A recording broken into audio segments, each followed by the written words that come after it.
안녕하세요.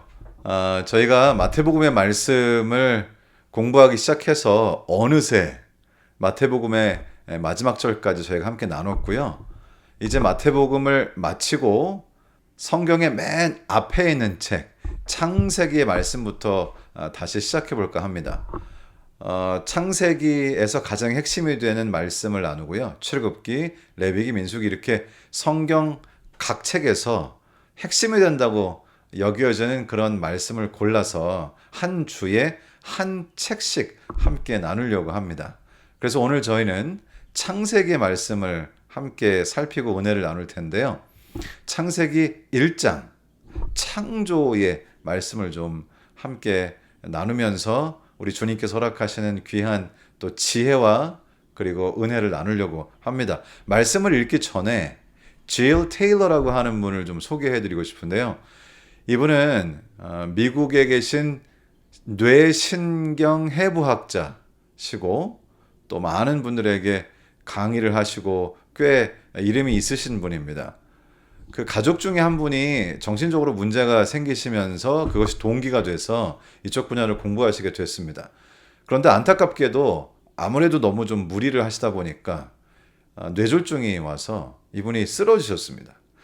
다행히도 쓰러졌다가 다시 정신을 차리시고 그리고 정상적인 생활을 하시게까지 되셨는데 그 중간에 조금은 이해하기 힘든 현상이 이분에게 생겼습니다. 어느 날 아침에 이렇게 눈을 떴는데 갑자기 어디부터가 자신의 몸인지 아니 어디까지가 자신의 몸인지 그리고 어디부터가 이 자신의 몸이 아닌 공간인지 구별이 되지 않기 시작하는 것입니다.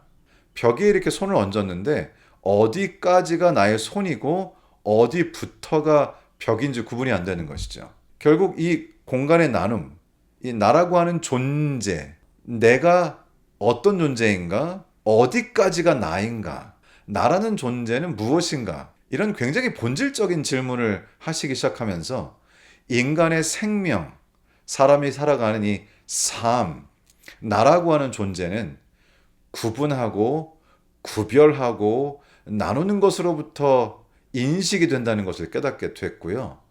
구분한다는 것이 인간 존재의 본질이라고 하는 사실을 아시게 돼서 이 주제로 강의를 꽤 하셨습니다. 사실 우리가 살아있다고 하는 것, 내가 존재한다고 하는 것은 나와 공간이 구별이 될 때만 가능한 얘기죠. 그래서인지 창세기 말씀을 저희가 읽어보면은요, 우리 주님께서 창조의 역사를 태초에 이루실 때 그 과정이 사실은 이렇게 나누는 것이었다는 사실을 저희가 성경을 읽으면서 알게 됩니다. 창세기 1장 2절의 말씀을 우선 읽어보겠습니다. 땅이 혼돈하고 공허하며 흑암이 깊음 위에 있고 하나님의 영은 수면 위에 운행하시니라. 창조 전의 이 지구의 상태는 이렇게 혼돈하고 비어있고 서로 구분이 안 되는 마구 섞여 있는 그런 상태라고 성경이 묘사를 하고 있습니다. 그리고 주님께서 가장 먼저 하신 일이 이것이죠. 창세기 1장 3절, 4절 말씀을 읽겠습니다. 하나님이 이르시되 빛이 있으라 하시니 빛이 있었고 빛이 하나님이 보시기에 좋았더라. 하나님이 빛과 어둠을 나누사. 하나님께서 첫날 만드신 것은 빛이신데요. 빛이 있다는 것은 어둠이 있다는 것이고 빛과 어둠 사이에 구분이 생기기 시작했습니다. 나누시는 일이 하나님 창조 역사의 본질적인 부분이라고 하는 것을 알 수 있는 것이죠. 6절 7절에서도 마찬가지입니다. 하나님이 이르시되 물 가운데에 궁창이 있어 물과 물로 나뉘라 하시고 하나님이 궁창을 만드사 궁창 아래의 물과 궁창 위의 물로 나뉘게 하시니 그대로 되니라. 역시 여기서도 하나님께서는 물을 위에 있는 물과 아래에 있는 물로 나누시고 그 나눠진 그 중간에 궁창이라고 하는 경계를 두셨습니다. 주님께서 하신 일은 나누는 일이셨다는 사실을 역시 여기서도 우리에게 말씀해 주고 계시죠. 노아홍수 전에는 그래서 하늘에 물층이 있었다고 그러죠. 구절로 내려와도 역시 이렇게 나누시는 걸 볼 수 있습니다. 하나님이 이르시되 천하의 물이 한 곳으로 모이고 묻이 드러나라 하시니 그대로 되니라. 하나님이 묻을 땅이라고 부르시고 모인 물을 바다라 부르시니 하나님이 보시기에 좋았더라. 여기서는 물과 땅을 나누셨습니다. 그러고 보니까 계속해서 주님께서는 이렇게 나누는 것을 통해서 이 지구라고 하는 곳이 창조되고 생명을 갖게 하셨다는 사실을 저희가 알 수 있습니다. 나눈다고 하는 것은 결국 생명의 본질이 되는 것 같습니다. 심지어는 인간을 만드실 때도 마찬가지죠. 창세기 2장 7절에 보시면 여호와 하나님이 땅의 흙으로 사람을 지으시고 생기를 그 코에 불어넣으시니 사람이 생명이 되니라. 우리 주님께서는 땅의 흙으로 인간을 만드셨지만 그러나 주님께서 하신 이 인간을 만드신 작업은 창조 사역은 결국 나누는 것이었습니다. 흙이 있는데 그 같은 흙 중에서 인간이라고 하는 존재를 나누어 내셔서 인간과 흙의 구성 성분이 똑같지만은 인간은 전혀 다른 생명을 가진 존재가 되도록 주님께서 그 코에 생기를 불어넣으셔서 인간을 생명을 가진 인간을 만드셨다는 것입니다. 그러니까 나눈다고 하는 것은 인간에게 생명을 주는 것이고요. 이렇게 나누어지는 것이 거꾸로 이제 반대로 돌아가서 구분이 없어지고 서로 합쳐지고 이것이 무엇인지 저것이 무엇인지 구분이 되지 않기 시작하면 결국 그것은 죽음으로 파괴로 가는 것이라는 사실을 저희가 알 수 있습니다. 창세기 3장 19절입니다. 내가 흙으로 돌아갈 때까지 얼굴에 땀을 흘려야 먹을 것을 먹으리니 내가 그것에서 취함을 입었음이라. 너는 흙이니 흙으로 돌아갈 것이니라 하시니라. 결국 인간이 이제 관에 들어가고 그리고 무덤에 들어가고 그래서 결국은 인간과 흙이 다시 합쳐지면서 그 존재 자체가 이렇게 사라진다는 것이죠. 결국 구분하지 않는다는 것은 죽음을 의미하는 것처럼 보입니다. 실제로 지금 자연에서 나타나는 현상도 잘 살펴보면 원리가 비슷합니다. 한때 필리핀에서 굉장히 큰 지진이 있고 쓰나미가 밀려오고 결국 수많은 사람들이 죽었는데요. 필리핀뿐만 아니라 인도네시아 수많은 지역에서 이렇게 지진이 나고 쓰나미가 밀려오고 많은 사람이 죽는 그런 재난, 그런 비극을 인류가 경험하게 되는데요. 생각해보면 결국 이 쓰나미라고 하는 것은 무언가요? 하나님께서 땅과 바다, 물을 구분하시고 나누셔서 경계를 딱 그어 놓으셨는데요. 시편 기자가 그렇게 표현했죠. 땅의 경계를 주님께서 그으셨다고. 이렇게 땅과 물, 바다 사이에 구분이 분명하게 있는데 물이 그 경계를 넘어서서 땅을 덮치게 될 때 그것이 이제 쓰나미가 되는 것이죠.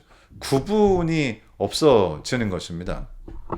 그리고 결국은 사람의 삶에서 선한 것과 악한 것, 도덕적인 것과 도덕적이지 않은 것의 구분이 분명히 있고 사람들은 선한 것 그리고 도덕적인 것에 머물러 있기를 원하지만 결국 선한 것과 악한 것이 합쳐지고 도덕적인 것과 부도덕한 것이 합쳐지고 서로 경계가 모호해지고 무엇이 선인지 무엇이 악인지 무엇이 도덕적인 것인지 무엇이 부도덕한 것인지가 구별되지 않는 사회를 갈 때 결국 그 사회는 멸망으로 멸종으로 이렇게 쓸려 내려가게 된다는 사실을 우리가 또 알고 있습니다.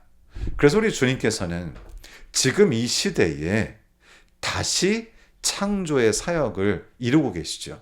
창세기 처음 시작할 때, 성경이 처음 시작될 때 우리 하나님께서 이렇게 나누어 내심으로 어두운 곳, 흑암이 깊음 위에 있는 어두운 곳에 빛을 비추셔서 빛이라고 하는 것을 나누어 내시고 어둠과 빛을 나누시고 하늘의 물과 땅의 물을 나누시고 땅과 물을 나누시고 이렇게 모든 것들을 나누셔서 결국은 인간을 흙으로부터 나누어 내어 생명을 주시기까지 창조의 역사를 계속하셔서 그 극치에 이르게 됩니다. 우리 주님께서는 오늘날에도 창조의 역사를 이루고 계신다고 믿습니다. 어떤 창조의 역사일까요? 베드로전서 2장 9절은 이렇게 말씀하십니다. 그러나 너희는 택하신 족속이요 왕 같은 제사장들이요 거룩한 나라요 그의 소유가 된 백성이니 이는 너희를 어두운 데서 불러내어 그의 기이한 빛에 들어가게 하신 이의 아름다운 덕을 선포하게 하려 하심이라. 지금 우리 주님께서는 자신의 백성들을 구분하여 내고 계십니다. 교회라고 하는 것의 원어적인 의미가 불러냄을 받은 백성이라고 하죠. 주님께서는 사람들을 구분하여 자신의 부르심을 받아들이고 응답하는 사람들, 우리 주님께 반응하는 사람들을 구분하여 주님의 백성으로 이렇게 가까이 오게 하시는 것이죠. 여기 이 말씀은 아주 분명하게 너희는 택하신 족속이요. 구별해서 택하신 것이죠. 왕 같은 제사장들이요. 거룩한 나라요. 그의 소유가 된 백성이니 이는 너희를 어두운 데서 불러내어 그의 기이한 빛에 들어가게 하시니 아름다운 덕을 선포하게 하려 하심이라. 그러므로 저희가 주님의 이름으로 불러냄을 받고 주님의 백성으로 구별되었다는 것은 우리가 생명을 얻는 창조의 과정에 들어갔다는 것을 의미하는 것입니다. 때로 이것을 재창조라고 하기도 하죠.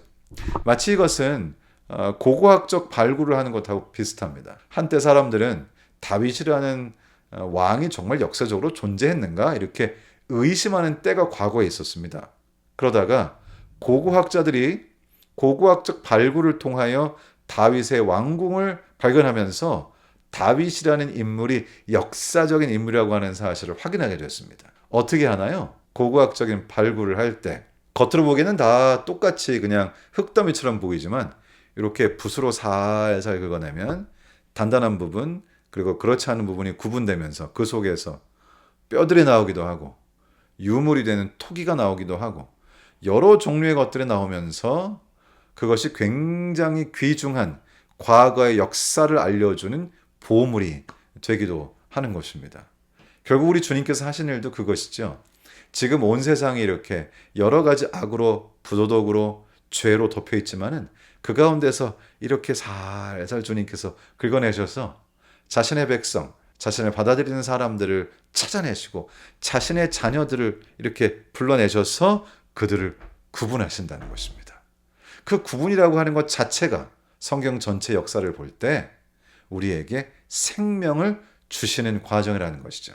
그러므로 여러분들이 예수님께 부르심을 받으셨다면, 주님의 자녀로 구별이 되셨다면 여러분들은 새로운 생명을 얻는 창조의 과정에 들어가신 것입니다.